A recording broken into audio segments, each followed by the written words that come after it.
لله نحمده ونستعينه ونستغفره ونؤمن به ونتوكل عليه ونعوذ بالله من شرور أنفسنا ومن سيئات أعمالنا من يهده الله فلا مضل له ومن يضلله فلا هادي له ونشهد أن لا إله إلا الله وحده لا شريك له ونشهد أن سيدنا ونبينا ومولانا محمدا عبده ورسوله أرسله الله تعالى إلى كافة الناس بشيرا ونذيرا أما بعد فإن أصدق الحديث كتاب الله وخير الهدي هدي محمد صلى الله عليه وسلم وشر الأمور محدثاتها وكل محدثة بدعة وكل بدعة ضلالة وكل ضلالة في النار. قال الله تبارك وتعالى في القرآن المجيد والفرقان الحميد اقرأ باسم ربك الذي خلق خلق الإنسان من علق اقرأ وربك الأكرم الذي علم بالقلم علم الإنسان ما لم يعلم. وقال صلى الله عليه وسلم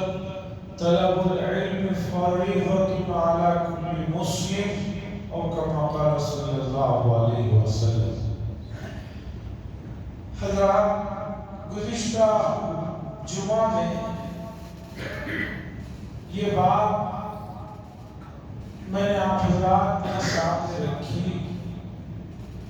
کہ آدمی مایوس نہ ہونا، نا امید نہ ہونا، اس لیے کہ مایوسی اور نا امیدی سے آدمی کا اور رب کا تعلق کمزور پڑ جاتا ہے، بلکہ آگے چل کر وہ تعلق ختم ہو جاتا ہے، اور ہر وہ چیز جو انسان اور رب کے درمیان میں تعلق کو کمزور کرے، کھوکھلا کرے، شریعت کی نظر میں وہ چیز جو ہے ناپسندیدہ، جسے آپ حرام کہیے، ناجائز کہیے، گناہ کہیے. اس لیے کہ پورا مسئلہ یہ ہے کہ آدمی کا رب کے ساتھ رابطہ رہے، اور رابطہ صرف ضابطے کے طور پر نہ ہو، بلکہ رابطہ رب کے ساتھ مضبوط ہو، قوی ہو، جاندار ہو، شاندار. یہ حضرات انبیاء علیہ السلام نے اپنی پوری زندگی میں لوگوں کو مسئلہ سمجھایا ہے. حضرات یہ جو دور ہے علم کا دور ہے، یہ جو زمانہ ہے علمی زمانہ ہے، اور آگے چل کر اور علم میں فوقیت، تفوق اور بڑھوتری ہوگی. اور یہ بڑی عجیب بات ہے کہ علم سے اگر آدمی کا تعلق اللہ سے نہ جڑے، علم ہونے کے باوجود رب کو نہ پہچانے، تو یہ بہت زیادہ افسوس اور ندامت کی بات ہے. تو نا امیدی، مایوسی یہ کفر ہے، اور اس چیز کو میں نے حضرت یعقوب علیہ السلام کی ایک بات اور ان کے واقعے سے سمجھا کہ اتنے سال کے باوجود بھی حضرت یوسف علیہ السلام سے مایوس نہیں ہوئے، اپنے بچوں سے یہی کہا کہ فتحسسوا من یوسف وأخیہ ولا تیأسوا من روح اللہ، کہ یوسف اور ان کے بھائی کو تلاش کرو، مایوس نہ ہو. ہمارے یہاں جو چیز سب سے زیادہ اہم ہے اسی سے سب سے زیادہ جہالت اور دوری ہے۔ سب سے اہم چیز ہمارے یہاں یہ ہے اسلام میں کہ کلمہ لا الہ الا اللہ، کہ رسول اللہ صلی اللہ علیہ وسلم نے فرمایا کہ لا الہ الا اللہ کہہ دو کامیاب ہو جاؤ گے، قولوا لا الہ الا اللہ تفلحوا، کامیاب ہو جاؤ گے۔ اور مجھے اسی کام کے لیے بھیجا گیا ہے کہ میں تمام انسانوں کو یہ کلمہ پڑھاؤں۔ اب جو لوگ اس کلمے کو نہیں پڑھ رہے ہیں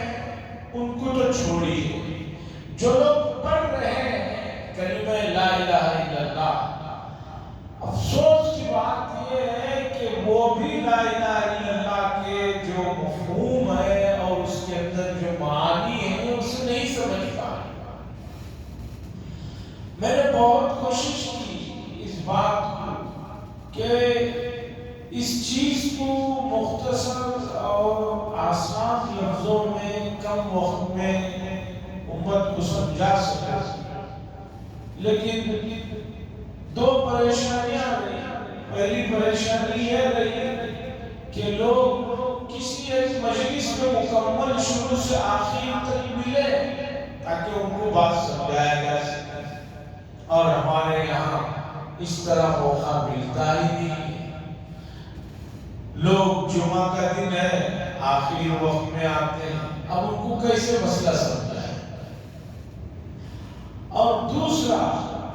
یہ مسئلہ اتنا مختصر نہیں ہے کہ آدمی 2-3 منٹ میں سمجھا دے کہ ایک شربت کا گلاس ہے کہ اسے پلا دیا 1 سیکنڈ میں آدمی نے پی لیا، ایسا نہیں۔ پوری بنیاد اور اساس اسلام کی جس چیز پر جڑی ہوئی ہے وہ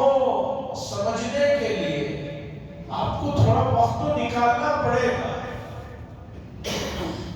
اور مسئلہ چونکہ بہت اہم ہے کہ اس سے جڑی ہوئی چیزیں سمجھ لی جائے تو بہت کیا بلکہ پورے مسئلے حل ہو جائے۔ آج امت سوال کرتی ہے کہ ہم کیا کریں، مسلمانوں کو کیا کرنا چاہیے؟ یہ سوال بتا رہا ہے کہ امت مسلمہ نے کلمے کو نہیں سمجھا۔ کلمے کو سمجھی ہوتی تو ان کو یہ سوال کرنے ہی کی ضرورت نہیں رہتی۔ دین، اسلام، یہ سب چیزیں جسے اللہ نے نعمت کے طور پر ارشاد فرمایا اور فرمایا کہ میں اس سے راضی ہوں، یہ میری نعمت ہے، اليوم اکملت لکم دینکم واتممت علیکم نعمتی ورضیت لکم الاسلام دینا، یہ تمام چیز اسی کلمے میں پوشیدہ ہے۔ کیسے سمجھایا جائے؟ کب امت اس مسئلے کو سمجھے گی؟ یا ایسے وقت میں سمجھے گی کہ جب اس کا سمجھنا اس کے لیے فائدہ مند ہے؟ تو بہرحال میں بھی اسی بات کا قائل ہوں کہ امت سے مایوس نہیں ہونا ہے، امت سے نا امید نہیں ہونا ہے۔ امت تھکی ہوئی ہے، ابھی خواب غفلت میں سو رہی ہے، انشاءاللہ بیدار ہوگی، اور اسے بیدار کرنا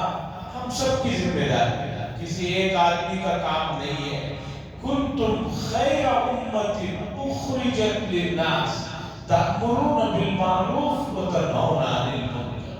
کہ تم بہترین امت ہو، تمہیں نکالا ہی، بنایا ہی اس لیے گیا ہے تاکہ تم لوگوں کو اچھائیوں کی طرف بلاؤ اور برائیوں کی طرف اور برائیوں سے دور رکھو۔ یہ عمومی فرض ہے، اور اس فرض کو جتنی بھی شکلیں ہو سکتی ہیں ان شکلوں سے ادا کرتے رہنا۔ ان شکلوں کو، ان صورتوں کو ادا کرنے کے لیے بہت سی شکلیں ہو سکتی ہیں، کوئی زبان سے، کوئی قلم سے، کوئی دوسری چیزوں سے، لیکن سب سے بڑی چیز ہے کہ آدمی اپنے معاشرے میں اپنے آپ کو اور اپنے اخلاق کو سدھارے۔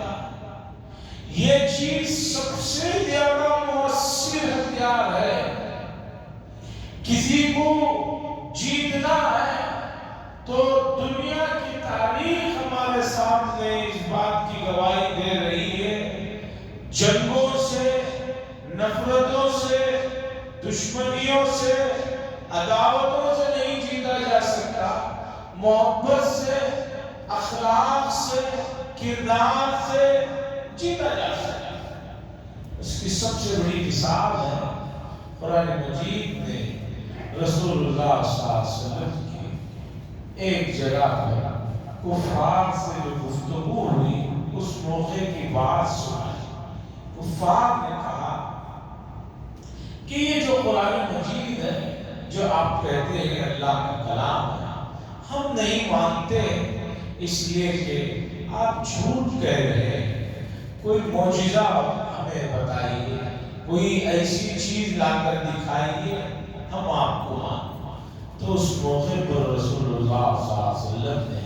ان کے معجزے کے مطالبے کے جواب میں یہ فرمایا، فَقَدْ لَبِثْتُ فِيكُمْ عُمُرًا مِّن قَبْلِكُمْ أَفَلَا تَعْقِلُونَ۔ تم میرے اوپر جو کچھ الزامات لگا رہے ہو یا جو کچھ تم مطالبے کر رہے ہو، ارے ان مطالبوں سے پہلے یہ بات تو جان لو، سن لو کہ میں تمہارے درمیان ایک لمبا عرصہ گزار چکا ہوں۔ 40-45 سال کی عمر تمہارے درمیان میں گزار چکا ہوں۔ کیا اس سے بڑا تمہارے لیے کوئی معجزہ چاہیے کہ ان 45 سالوں میں تم نے مجھے کوئی غیر غلط کام کرتے ہوئے یا غیر غلط بات کرتے ہوئے یا معاشرے میں ایسا کام جو ناپسندیدہ ہو کرتا ہوا تم نے مجھے دیکھا ہے؟ سب سے بڑی دلیل ہے، اتنی بڑی دلیل ہے کہ اس دلیل کو کوئی انکار نہیں کر سکتا، کوئی توڑ نہیں سکتا، کہ ایک آدمی کی زندگی تمہارے سامنے ہے کھلی کتاب کی طرح، کہ جس میں اس نے پوری زندگی میں کبھی جھوٹ نہیں کہا ہے، کبھی کسی کو تکلیف نہیں دی ہے، کبھی کوئی اپنی زبان اور ہاتھ سے ایسا کام نہیں کیا ہے کہ جس سے کسی کا دل دکھے۔ اس سے بڑی کیا دلیل چاہیے میرے سچے ہونے کے لیے؟ اس سے بڑی کیا بات ہونی چاہیے تمہیں جو ہے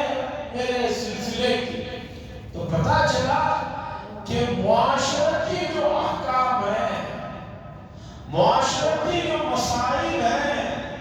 معاشرتی جو چیزیں ہیں، وہ چیزیں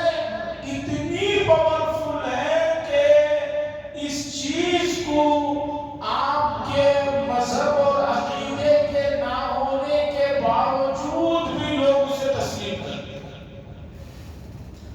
بھئی آپ کوئی دلیل دیں گے کسی کو سمجھانے کے لیے تو آپ قرآن و حدیث سے دلیل دیں گے۔ بھئی جب سامنے والا آدمی قرآن کو مانتا نہیں ہے، حدیث کو مانتا نہیں ہے، تو وہ آپ کی دلیل کو کیوں مانے گا؟ قرآن و حدیث کی دلیل تو مسلمان قبول کرے گا، لیکن جو آدمی مسلمان نہیں ہے اسے آپ قرآن کی حدیث کی دلیل دیں گے، وہ کیسے مانے گا؟ اس کے لیے سب سے بڑی دلیل ہے آپ کے اخلاق، آپ کے معاملات، آپ کی معاشرت، آپ کا کلچر، آپ کے وہ چیزیں کہ جن چیزوں کے سامنے دشمن سے دشمن بھی جو ہے گھٹنے ٹیک دے، وہ ہے معاملات۔ اور آج امت مسلمہ کو سب سے زیادہ نقصان جو پہنچ رہا ہے، میں یہ سمجھتا ہوں اور میں جو سمجھ رہا ہوں وہ صرف کوئی خام خیالی نہیں ہے، بلکہ ایک معاشرے میں رہتے ہوئے لوگوں سے ملاقات کرتے ہوئے میں یہ بات جانتا ہوں کہ امت مسلمہ ان کو شریعت نے جو معاشرتی مسائل، معاملات کے سلسلے کی جو چیزیں دی ہیں، ان چیزوں میں یہ صفر کے نیچے کوئی درجہ ہو سکتا ہے تو وہاں۔ اس وجہ سے امت مسلمہ کو غیروں کی طرف سے مسلسل ملامت سے یاد کیا جاتا ہے۔ وہ کہتے ہیں کہ بھئی یہ لوگ، ان کے معاملات ایسے ہیں، ان کا جو ہے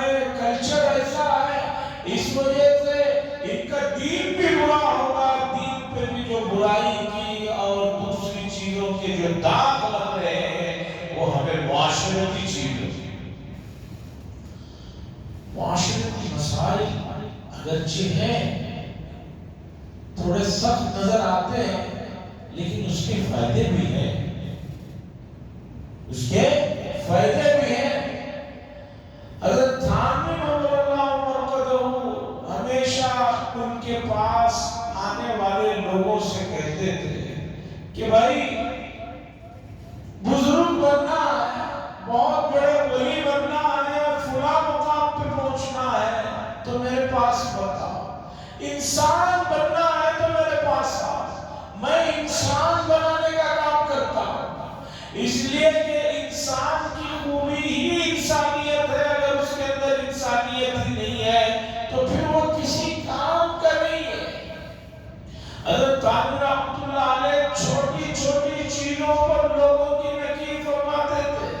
اور یہ کہتے تھے کہ لوگ آدھی بات کہہ کر خاموش ہو جاتے ہیں، اس سے سامنے والے کو کتنی تکلیف ہوتی ہے اس کا اندازہ نہیں ہوتا، اور شریعت نے کہا کہ کسی کو تکلیف دینا کسی بھی طریقے پر حرام ہے۔ حضرت تھانوی رحمۃ اللہ علیہ کوئی نئے آدمی ان سے ملنے آتے اور آ کر خاموش بیٹھ جاتے اور گھورنے لگتے تو حضرت تھانوی رحمۃ اللہ علیہ فرماتے کہ بھی آپ آئے اور آ کر کوئی بات کیے بغیر مجھے گھور رہے ہیں تو سامنے والا آدمی اپنا جو کام ہے لکھنے پڑھنے کا وہ کیسے رکھے؟ ایک آدمی کو تشویش ہوتی ہے کہ ایک آدمی آیا سلام کر کے بیٹھ گیا اور کوئی بات بھی نہیں کر رہا ہے اور گھور رہا ہے، تو لکھنے پڑھنے والا جو آدمی ہوگا اسے بتائیے کہ کوئی آپ کو اس طرح گھورے تو آپ پر کیا گزرے؟ حضرت کہتے تھے کہ بھئی جس کام کے لیے آئے ہیں، جو مسئلہ ہے، آتے ہی سلام کر کے اس مسئلے کو رکھو، بات کرو اور بات ہونے کے بعد چلے جاؤ۔ تو پتہ چلا کہ معاشرتی مسائل میں بہت کوتا ہے۔ اللہ حضرت کو جزائے خیر دے، ایک کتاب لکھی آپ نے آداب المعاشرت، آداب المعاشرت کتاب لکھی، اس میں حضرت تھانوی قدس سرہ نے امت کے لیے قرآن و حدیث سے جو معاشرتی چیزیں ہیں کہ جن کو لوگ توجہ نہیں دیتے ان کی طرف توجہ دلائی اور بتایا کہ یہ چیز جسے کوئی لوگ آسان اور معمولی سمجھتے ہیں، یہ اتنا بڑا مسئلہ ہے کہ اس کے پیچھے قرآن و حدیث کی یہ چیزیں ہیں، اگر اس کو نہیں اپنائے تو ایک دوسرے کو تکلیف ہوتی رہے گی اور آدمی ایک دوسرے کو تکلیف دیتا رہے گا۔ چھوٹی چھوٹی چیزوں کو انہوں نے جمع فرمایا۔ ہم لوگوں کو مدارس میں جب پڑھتے تھے شروع میں وہ کتاب پڑھائی جاتی تھی کہ بھئی یہ کتاب پڑھو اور اس میں جو چیزیں بتائی گئی ہیں اس کے اوپر توجہ رکھو، اس لیے کہ معاشرے میں نماز روزے کے بارے میں تو بہت باتیں ہوتی ہیں، عبادات کے بارے میں تو بہت باتیں ہوتی ہیں، لیکن معاشرت کے سلسلے میں، معاملات کے سلسلے میں باتیں نہیں ہوتی۔ حالانکہ قرآن نے مجلس کے آداب کو بتایا کہ مجلس میں جاؤ تو جو ہے اگر بیٹھے ہیں سلیقے سے بیٹھو، بعد میں کوئی آدمی آئے تو اگر جگہ نہ ہو تو اس کے لیے تھوڑی سی جگہ دو، نہیں بھی ہے تو تھوڑا ہلو ڈلو تاکہ سامنے آنے والے آدمی کو معلوم ہو کہ بھی میرے لیے کوشش تو کی جا رہی ہے، وہ یہ نہ سمجھے، اجنبی نہ محسوس ہو، اسے جو ہے ایک وحشت سی نہ ہو۔